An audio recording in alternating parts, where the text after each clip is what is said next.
ஒரு மாருதி கார் பார்க்குறீங்களா, ஒரு லோ ப்ரைஸில் நம்ம கரம்பக்குடி எம்ஜிஆர் கார்ஸுக்கு கிளம்பி வாங்க.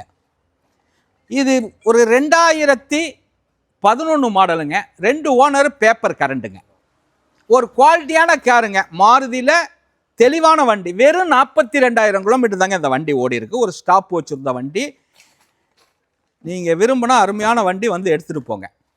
ஒரு லோ ப்ரைஸில் குவாலிட்டியான வண்டி, அடிபாடு ரீப்ளேஸ்மெண்ட் ஆகாத வண்டி. இதுக்கெல்லாம் ஃபைனான்ஸு கிடைக்காதுங்க, ரெடி கேஷ் தான். பேப்பர் கரண்ட்டுங்க. 5 டயர் புதுசு, ஏசி பக்கா, சீட்டு வர புதுசு. வண்டியில் குவாலிட்டியாக இருக்குங்க. ஒரு சின்ன வேலை இல்லைங்க வண்டியில். அப்படியே எடுத்து வச்சு ஓட்டலாம். எல்லாருக்கும் எல்லா வண்டியும் கொடுக்கணுங்கிறது தான் இந்த எம்ஜிஆர் கார்ஸோட ஒரு இது. அந்த அடிப்படையில் 25 லட்ச ரூபா 30 லட்ச ரூபா வண்டியாக போடக்கூடாது. ஒரு லோ ப்ரைஸும் போடணும்னு லோ ப்ரைஸில் ஒரு 20 வண்டி காட்டுறேன், பார்த்துக்கங்க. நம்ம கரம்பக்குடி எம்ஜிஆர் கார்ஸுக்கு கூப்பிடுங்க. இந்த வண்டி 1,90,000 ரூபாய்க்கு கிடைக்குங்க. 1,90,000 ரூபாய்க்கு கிடைக்கும். Paper current 2011. கண்டிப்பாக கூப்பிடுங்க. மாருதி பெட்ரோல். வணக்கம், உங்கள் எம்ஜிஆர் கரம்பக்குடி.